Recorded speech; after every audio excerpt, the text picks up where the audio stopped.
ಓಂ ಶ್ರೀ ಗುರು ಬಸವಲಿಂಗಾಯ ನಮಃ. ಸರ್ವರಿಗೂ ಶರಣು ಶರಣಾರ್ಥಿ. ಬದಲಾವಣೆ ಮತ್ತು ಹೊಂದಾಣಿಕೆ ಇವು ಈ ಜಗತ್ತಿನಲ್ಲಿ ಅತ್ಯಂತ ಅಗತ್ಯವಾಗಿ ಬೇಕಾದಂತಹದ್ದು. ಜಗತ್ತಂತೂ ನಿರಂತರವಾಗಿ ಬದಲಾವಣೆ ಆಗ್ತಾ ಇರುತ್ತೆ. ಇವತ್ತೊಂದು ಪುಸ್ತಕ ಓದಿಸ್ತಾ ಇದ್ದೆ, ಅಲೆಕ್ಸಿ ಕೆರೈಲ್ ಅಂತ ಹೇಳಿ, ಬಹಳ ದೊಡ್ಡ ವಿಜ್ಞಾನಿ, ವೈದ್ಯ ವಿಜ್ಞಾನಿ. ಅವರು 28-29ನೇ ವಯಸ್ಸಿಗೆ ನೊಬೆಲ್ ಪ್ರೈಸ್ ತೆಗೆದುಕೊಂಡಂಥವ್ರು. 71 ವರ್ಷ ಬದುಕಿದ್ರು, ಫ್ರಾನ್ಸ್ ದೇಶದವರು. ಆದರೆ ಅವರು ಆಗಿನ ಕಾಲದಲ್ಲಿ ಬರೆದಂಥ ಪುಸ್ತಕ ಅಂದರೆ ಸುಮಾರು 1920ರ ದಶಕ, ಅಂದರೆ 100 ವರ್ಷ ಆಗಿದೆ. ಆ ಪುಸ್ತಕ ಬರೆದು 100 ವರ್ಷ ಆಗಿದೆ. ಬಹಳ ಅದ್ಭುತ ಪ್ರಯೋಗಗಳನ್ನು ಮಾಡಿದರು. ಅವರು ಬರೆದಂತಹ ಪುಸ್ತಕ ದ ಮ್ಯಾನ್ ದಿ ಅನ್ನೋನ್ ಅಂತ ಹೇಳಿ, ಅಂದ್ರೆ ಅಜ್ಞಾತ ಮಾನವ. ಅದನ್ನು ನಮ್ಮ ಕನ್ನಡದಲ್ಲಿ ಇಬ್ಬರು ದೊಡ್ಡ ಪಂಡಿತರು, ವಿದ್ವಾಂಸರುಗಳು, ಭಾಷಾ ತಜ್ಞರು ಅನುವಾದ ಮಾಡಿದ್ದಾರೆ. ಅದು ಮೊದಲನೇ ಮುದ್ರಣ 53ನೇ ಇಸ್ವಿ, ಎರಡನೇ ಮುದ್ರಣ ಹೆಚ್ಚು ಕಡಿಮೆ 99ರಲ್ಲಿ, 1998-99ರಲ್ಲಿ ಎರಡನೇ ಮುದ್ರಣ ಮಾಡಿದ್ದಾರೆ. ಅಂದರೆ ಅಲೆಕ್ಸಿ ಕೆರಲ್ರವರು ಇಂಗ್ಲೀಷಲ್ಲಿ ಬರೆದಂಥದ್ದನ್ನು ಅನೇಕ ಭಾಷೆಗಳಿಗೆ ಅನುವಾದ ಮಾಡಿದ್ದಾರೆ. ಅದರಲ್ಲಿ ಕನ್ನಡ ಕೂಡ ಒಂದು. ಅಂದರೆ ಆ ಪುಸ್ತಕ ಎಷ್ಟು ಮಹತ್ವದ್ದಿರಬೇಕು ಅಂತ ಹೇಳಿ. ಅವರು 100 ವರ್ಷದಿಂದನೇ ಅನೇಕ ಬದಲಾವಣೆಗಳನ್ನು ಸೂಚಿಸಿದ್ದಾರೆ. ಅಮೆರಿಕಾದಲ್ಲಿ ಆಗ್ತಾ ಇದ್ದಂತ. ಅವರು ಭಾರತಕ್ಕೆ ಬಂದಿಲ್ಲ.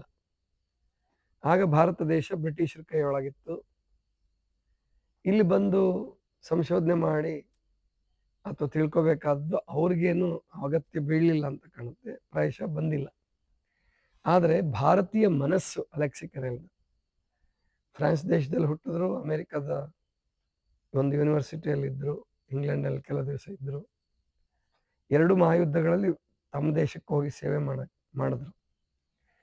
ಇಂತಹ ಅಲೆಕ್ಸಿ ಕೆರಲ್ ಅವತ್ತಿನ ಕಾಲದಲ್ಲೇನೆ ಈ AC ಬಗ್ಗೆ ಮತ್ತು ಯುದ್ಧದ ಬಗ್ಗೆ 2 ಯುದ್ಧಗಳನ್ನ ನೋಡಿದ್ರು. ಅವರು 2 ಮಹಾಯುದ್ಧಗಳ ಕಾಲದಲ್ಲಿ ಬದುಕಿದ್ದಂಥವ್ರು. 1873ರಲ್ಲಿ ಹುಟ್ಟಿದ್ದಾರೆ, 44ರಲ್ಲಿ ತೀರ್ಕೊಂಡಿದ್ದಾರೆ. ಇನ್ನು ಅಣುಬಾಂಬ್ ಬಿದ್ದಿರಲಿಲ್ಲ ಅವ್ರು ತೀರ್ಕೊಂಡಾಗ. ಅಣುಬಾಂಬ್ ಇದ್ದಿದ್ರೆ ಅವ್ರೇನಾದ್ರೂ ಇದ್ದಿದ್ರೆ ಇನ್ನೆಷ್ಟು ಬೇಜಾರು ಮಾಡ್ಕೊಂತಿದ್ರು ಗೊತ್ತಿಲ್ಲ. ಇಂಥ ಅಲೆಕ್ಸಿ ಕೆರಲ್ ಆ ಪುಸ್ತಕ ಇನ್ನೂ ಓದೋದಿದೆ, ಸಾಕಷ್ಟಿದೆ, ಒಂದು ಅಧ್ಯಾಯ ಅಷ್ಟೇ ನಾವು ಇನ್ನು ಓದಿರೋದು. ಆವಾಗಲೇ ಬದಲಾವಣೆ ಬಹಳ ಆಗ್ತಾ ಇದೆ, ಮನುಷ್ಯ ಆರೋಗ್ಯಕರವಾಗಿ ಇಲ್ಲ. ಆ ನಗರ ಪ್ರದೇಶದ ಗದ್ದಲ ಹೇಳಿದಾರ ಆವಾಗಲೇ 100 ವರ್ಷದಿಂದನೇ. ಅಮೆರಿಕದಲ್ಲಿ ಅಷ್ಟು ಗದ್ದಲ ಇತ್ತು. ಈಗಿನ ನಗರಗಳು ನೋಡಿದ್ರೆ ಅವ್ರೇನಂತಿದ್ರು ಗೊತ್ತಿಲ್ಲ, ಗೊತ್ತಾಯ್ತಲ್ವ? ಅಂದ್ರೆ ಮನುಷ್ಯ ಬಹಳ ವಿಚಿತ್ರ ರೀತಿಯಲ್ಲಿ ಪ್ರಗತಿ ಹೊಂದುತ್ತಾ ಇದ್ದಾನೆ. ಇದು ಒಳ್ಳೇದಕ್ಕಂತೂ ಅಲ್ಲ ಅಂತ ಅನಿಸ್ತಾ ಇದೆ. ಈ ಲಕ್ಷಣ ಈಗ ಹೋಗ್ತಿರೋ ರೀತಿ ನೋಡಿದ್ರೆ ಇದು ಮನುಷ್ಯ ತನಗೆ ತಾನು ಒಳ್ಳೇದು ಮಾಡ್ಕೊಳ್ತಾ ಇಲ್ಲ. ಹಾಗಾದ್ರೆ ಏನ್ ಮಾಡೋದು ಇವಾಗ?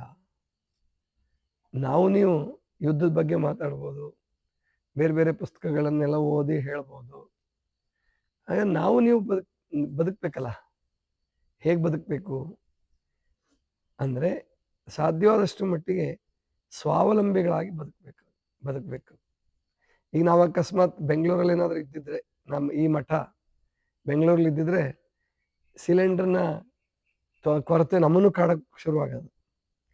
ಆದರೆ ಇವಾಗ ನಾವು ಇಲ್ಲಿದ್ದೀವಿ, ಗುಡ್ಡದ ಮೇಲೆ ಇದ್ದೀವಿ. ನಮ್ಮ ತಾಯಂದ್ರು ಇವಾಗ ನಮಗೆ ಸಿಲಿಂಡರ್ ಕೊರತೆ ಮಾಡಿಕೊಟ್ಟಿಲ್ಲ.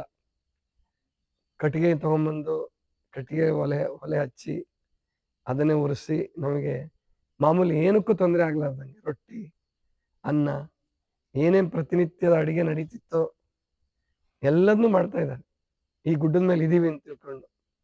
ಇಲ್ಲದೆ ಹೋಗಿದ್ರೆ ನಾವು ಈಗ ಅನುಭವಿಸ್ಬೇಕಾಗಿತ್ತು, ಕೊರತೆಯನ್ನು ಅನುಭವಿಸ್ಬೇಕಾಗಿತ್ತು. ಅದಕ್ಕೆ ನಾನು ಹೇಳೋದು, ಅನಾನುಕೂಲ ಇದ್ದವ್ರಿಗಂತೂ ಏನು ಮಾಡೋಕ್ಕಾಗಲ್ಲ ಬಿಡಿ. ಈಗ ಬೆಂಗಳೂರಲ್ಲಿದ್ದವರು, ಮುಂಬೈನಲ್ಲಿದ್ದವರು ಬಂದು ಹಳ್ಳಿಲಿರಿ ಅಂತ ಅನ್ನೋಕ್ಕಾಗಲ್ಲ. ಯಾರಿಗೆ ಹಳ್ಳಿಯಲ್ಲಿ ಜಮೀನಿದೆ, ಹಳ್ಳಿಯಲ್ಲಿ ಮನೆ ಇದೆ, ಹಳ್ಳಿಲಿ ವಾಸ ಮಾಡಬೇಕಾದ ಅನಿವಾರ್ಯತೆ ಇದೆ, ಆವಾಗ ಬೇಜಾರು ಮಾಡ್ಕೊಳ್ಬೇಡಿ. ಅಯ್ಯೋ ಹಳ್ಳಿಗೆ ಹೋಗಿ ಬರ್ಬೇಕಲ್ಲ, ಹಳ್ಳಿಲಿ ಮನೆ ಕಟ್ಟಬೇಕಲ್ಲ, ಬೆಂಗಳೂರಲ್ಲಿ ಇದ್ರೆ ಚಲೋ ಆಗ್ತಿತ್ತು, ಹುಬ್ಳಿಲಿ ಸ್ವಂತ ಮನೆ ಇದ್ರೆ ಚಲೋ ಆಗ್ತಿತ್ತು ಅಂತ ಯಾರು ಅನ್ಕೋಬೇಡಿ. ಹಳ್ಳಿಯಲ್ಲಿರೋದಕ್ಕೆ ಪ್ರಯತ್ನ ಪಡಿ. ಹಳ್ಳಿಲಿ ಇದ್ದರೆ ಮುಂದಿನ ದಿನಗಳು ಹಳ್ಳಿಯೇ ಸೇಫ್ಟಿ, ಹಳ್ಳಿಯೇ ಸುರಕ್ಷಿತ. ಮತ್ತು ಹಳ್ಳಿಯವರು ಕೂಡ ಒಂದು ಒಳ್ಳೆ ಬದಲಾವಣೆ ಮಾಡ್ಕೊಳ್ತಿದ್ದಾರೆ. ನಾನು ಎಲ್ಲ ಅನೇಕ ಊರುಗಳಲ್ಲಿ ಚರ್ಚೆ ಮಾಡಿದೆ. ವಾಕಿಂಗ್ ಹೋಗುವಾಗ ಮಾಡುವಾಗ ನಾವು ಗಮನಿಸ್ತಾ ಇರ್ತಕ್ಕಂಥದ್ದು, ರೈತರ ಮೆಂಟ್ಯಾಲಿಟಿ ಗಮನಿಸ್ತಾ ಇದ್ದೀನಿ. ಬಹಳ ಜನ ರೈತರು ಊರು ಬಿಟ್ಟು ಹೊಲದಲ್ಲಿ, ತೋಟದಲ್ಲಿ ಮನೆ ಮಾಡ್ಕೊಳ್ತಿದ್ದಾರೆ. ಇದು ಬಹಳ ಒಳ್ಳೆ ಲಕ್ಷಣ. ಅಲ್ಲಿ ಊರಲ್ಲಿ ಸೈಟ್ ತಗೊಳ್ಳೋ ಜಾಗದ ಇದರಲ್ಲಿ, ದುಡ್ಡಲ್ಲಿ ಇಲ್ಲಿ ಮನೆ ಆಗ್ಬಿಡುತ್ತೆ. ಅವ್ರದೇ ಸ್ವಂತ ಮನೆ ಇರ್ತದೆ, ಹೊಲ ಇರ್ತದೆ. ಇನ್ನು ಓಡಾಡೋಕ್ಕೆ ಏನು ತೊಂದರೆ ಇಲ್ಲ, ಗಾಡಿ ಇದ್ದೇ ಇರ್ತದೆ. ನಡ್ಕೊಂಡು ಹೋದ್ರೆ ವಾಕಿಂಗ್ ಆಗುತ್ತೆ, ಗಾಡಿ ಇದ್ದಾವೆ. ದೂರದಲ್ಲಿ ಹೊಲದಲ್ಲಿ ಮನೆ ಮಾಡ್ಕೊಳ್ಳೋ ಅವಕಾಶ ಸಿಕ್ಕರೆ ತುಂಬ ಒಳ್ಳೆಯದು. ಅದಕ್ಕೆ ಜಗತ್ತು ಬಹಳ ವೇಗವಾಗಿ ಹೋಗ್ತಾ ಇದೆ. ಆ ವೇಗದಲ್ಲಿ ನಾವು ಜಗತ್ತಿನ ಜೊತೆ ಹೋಗೋದು ಬೇಡ. ಹಾಗಂತೇಳಿ ಬದಲಾವಣೆಯನ್ನ ನಾವು ಒಪ್ಕೊಳ್ಳಾರ್ದೆ ದುಃಖ ಮಾಡಿಕೊಂಡು, ಇದೇನು AC, ಇದೇನು ಉಪಯೋಗ ಇಲ್ಲ, ಇದೇನು ಯುದ್ಧ ಅಂದರೆ ಏನು, ಬರೀ ಗೊಣಗ್ಬೋದು, ಕೊರಗ್ಬೋದು ಅಷ್ಟೇ. ಅದೇನು ನಡೀತದೋ ಪ್ರಕೃತಿನಲ್ಲಿ ನಡೀತದೆ. ನಾವು ಎಷ್ಟು ಸುರಕ್ಷಿತವಾಗಿರೋಕ್ಕೆ ಪ್ರಯತ್ನ ಪಡೋದು, ಜೊತೆಗೆ ಶಾಂತವಾದ ಪ್ರದೇಶದಲ್ಲಿ ಇರೋದಕ್ಕೆ ವ್ಯವಸ್ಥೆ ಮಾಡ್ಕೊಳ್ಳೋದು. ಅನುಕೂಲ ಇದ್ದವ್ರಾದ್ರು, ಅನುಕೂಲ ಇಲ್ದಿದ್ದವ್ರು ಕೊರಗೋದು ಬೇಡ. ಅನುಕೂಲ ಇದ್ದವರು ಹೊಲ ಇದ್ದರೆ, ಹಳ್ಳಿಲಿ ಸೈಟ್ ಇದ್ದರೆ, ಆಮೇಲೆ ಹಳ್ಳಿಲಿ ಇರೋಂಥ ಅವಕಾಶ ಇದ್ದರೆ, ಮಕ್ಕಳು ಹಳ್ಳಿಲಿ ಇರೋಕ್ಕೆ ಇಷ್ಟಪಡ್ತಾ ಇದ್ದರೆ, ಅಜ್ಜ ಅಜ್ಜಿದ್ರು ಅಂತೂ ವೃದ್ಧಾಶ್ರಮಕ್ಕೆ ಹೋಗೋದಾದ್ರೂ ಭಾಳ ಒಳ್ಳೇದು, ಅದೇನು ಕೆಟ್ಟದ್ದು ಅನ್ಕೋಬೇಡಿ. ಅವರು ವಾತ್ಸಲ್ಯ ಧಾಮ ಅಂತ ಕರೀರಿ ಅಂತ ಮನೆಯೊಬ್ಬರು ಭಾಳ ಚೆನ್ನಾಗಿ ಹೇಳಿದ್ರು. ಚಿಂತನದಲ್ಲಿ ಪ್ರಜ್ಞಾ ಮತ್ತಿಹಳ್ಳಿ ಅಂತ ಹೇಳಿ ತುಂಬ ಚೆನ್ನಾಗಿ ಮಾತಾಡಿದರು. ಈಗ ಓಲ್ಡ್ ಏಜ್ ಹೋಮ್ಸ್, ವೃದ್ಧಾಶ್ರಮಗಳು, ಅವನ್ನ ವಾತ್ಸಲ್ಯ ಧಾಮವಾಗಿ ಪರಿವರ್ತನೆ ಮಾಡಬೇಕಾಗಿದೆ. ಮತ್ತೆ ಅದಕ್ಕೆ ಬೈಕೊಂಡ್ರೆ ಉಪಯೋಗ ಇಲ್ಲ. ಕೆಲವರೆಲ್ಲ ಬೈತಾರೆ, ತಂದೆ ತಾಯಿಗಳನ್ನು ಬಿಟ್ಟು ಹೋಗ್ಬಿಟ್ರಿ, ಹಳ್ಳಿಗಳೇ ವೃದ್ಧಾಶ್ರಮ ಆಗ್ತಿದ್ದಾವೆ. ಬಿಟ್ಟು ಹೋಗುವ ಅನಿವಾರ್ಯತೆ ಬಂದ್ಬಿಟ್ಟಿದೆ ಇವಾಗ. ಇಬ್ಬರೇ ಮಕ್ಕಳಿರ್ತಾರೆ, ಇಬ್ಬರನ್ನು ಓದಿಸ್ತಾರೆ, ಪ್ರತಿಭಾವಂತ ಮಕ್ಕಳು. ಒಬ್ರು ಡಾಕ್ಟರ್ ಆಗ್ತಾರೆ, ಒಬ್ರು ಎಂಜಿನಿಯರ್ ಆಗ್ತಾರೆ, ಒಬ್ರು ಆಸ್ಟ್ರೇಲಿಯಾಕ್ಕೆ ಹೋಗ್ತಾರೆ, ಒಬ್ರು ಅಮೆರಿಕಕ್ಕೆ ಮದುವೆಯಾಗಿ ಹೋಗ್ತಾರೆ. ಏನು ಮಾಡೋದು ಇವಾಗ? ಹಂಗೆ ಗೊಣಗದ್ರಾಗತ್ತಾ? ಇಲ್ಲ. ಇಬ್ಬರೇ ಮನೇಲಿರೋದಕ್ಕಿಂತ ವೃದ್ಧಾಶ್ರಮದಲ್ಲಿರೋದು, ಮನೆ ಬಾಡಿಗೆ ಕೊಟ್ಬಿಟ್ಟು ವೃದ್ಧಾಶ್ರಮದಲ್ಲಿ ಇದ್ಬಿಟ್ರೆ ಎಲ್ಲರ ಜೊತೆ ಸೇರ್ಕೊಳ್ತೀರಾ, ಎಲ್ಲರ ಜೊತೆ ಆನಂದವಾಗಿರ್ತೀರ. ಹೀಗೆ ನಾವು ಪ್ರಕೃತಿಯನ್ನು ನಾವು ಬದಲಾಯಿಸೋಕ್ಕಾಗಲ್ಲ, ಪ್ರಪಂಚವನ್ನು ನಾವು ಬದಲಾಯಿಸೋಕ್ಕಾಗಲ್ಲ. ನಾವು ಬದಲಾವಣೆ ಆಗ್ಬೋದು, ನಾವು ಬದಲಾವಣೆಗೆ ತಕ್ಕ ಹಾಗೆ ಹೊಂದಿಕೊಳ್ಬಹುದು. ಆ ರೀತಿಯಲ್ಲೇ ನಮ್ಮ ಜೀವನವನ್ನು ರೂಪಿಸಿಕೊಳ್ಬಹುದು. ಆ ನಿಟ್ಟಿನಲ್ಲಿ ಆಲೋಚನೆ ಮಾಡಿ ಜೀವನವನ್ನು ರೂಪಿಸ್ಕೊಂಡ್ರೆ ಮಾತ್ರ ನಾವು ಸಂತೋಷವಾಗಿರ್ತೀವಿ. ಇಲ್ಲದೆ ಹೋದರೆ ಸಂತೋಷವಾಗಿರೋಕ್ಕಾಗಲ್ಲ. ಸಂತೋಷವಾಗಿರೋದೇ ಮುಖ್ಯ. ನೀವೇನಾದರೂ ಬಿಡಿ, ಬೆಂಗಳೂರು ಬಿಡಿ, ಆಮೇಲಿಂದ ದೊಡ್ಡ ಬಂಗ್ಲೆ ಬಿಡಿ, ಅಪಾರ್ಟ್ಮೆಂಟ್ಸ್ ಬಿಡಿ, ಎಲ್ಲದೂ ಬಿಡಿ. ಸಂತೋಷ ಎಲ್ಲಿ ಸಿಗಲ್ವೋ ಅದನ್ನು ಬಿಡ್ತಾ ಬನ್ನಿ. ಎಲ್ಲಿ ಸಂತೋಷ ಸಿಗುತ್ತೋ ಅಲ್ಲಿ ಬದುಕ್ರಿ. ಸಾಮೂಹಿಕವಾದ ಬದುಕನ್ನು ರೂಢಿಸ್ಕೊಳ್ಳಿ. ಇನ್ಮೇಲೆ ಸಾಮೂಹಿಕವಾಗಿ ಬದುಕಕ್ಕೆ ಪ್ರಯತ್ನ ಮಾಡಿ. ಎಲ್ಲರೂ ಒಟ್ಟಾಗಿ ಬದುಕೋದು, ಒಂದೇ ಸಮಾನ ಮನಸ್ಕರು ಒಟ್ಟಾಗಿ ಬದುಕೋದು, ಆ ನಿಟ್ಟಿನಲ್ಲಿ ಯೋಚನೆ ಮಾಡಿದ್ರೆ, ಯಾಕಂದರೆ ಈ ಜನ್ಮ ಹೋದ್ಮೇಲೆ ಮತ್ತೇನು ಬರುತ್ತೋ ಗೊತ್ತಿಲ್ಲ. ಆದರೆ ಬದುಕಿರೋ ಅಷ್ಟು ದಿವಸ ಆನಂದವಾಗಿ, ಸಂತೋಷವಾಗಿ, ತಕರಾರು ಇಲ್ದಂಗೆ. ಈಗ ನೀವು ವಾಕಿಂಗ್ ಹೋಗ್ಬೇಕಾದ್ರೆ ತಕರಾರು ಮಾತಾಡ್ಕೊಂತ ಹೋದ್ರಿ ಅಂತ ಇಟ್ಕೊಳ್ಳಿ, ನೀವೇನು ಟ್ರಂಪ್ ಬದಲಾವಣೆ ಆಗಲ್ಲ, ಅವನು ಇಸ್ರೇಲ್ನವನು ಬದಲಾವಣೆ ಆಗಲ್ಲ, ಇರಾನ್ನವನು ಮೊದಲೇ ಬದಲಾವಣೆ ಆಗಲ್ಲ. ಅವ್ನು ಬೇಕಾದ್ರೆ ನಾನು ಸಾಯ್ತೀನಿ, ಎಲ್ಲರೂ ಸಾಯಿಸ್ತೀನಿ ಲೆಕ್ಕಕ್ಕಿದ್ದಂಗೆ ಕಾಣ್ತಾರೆ ಅವರು.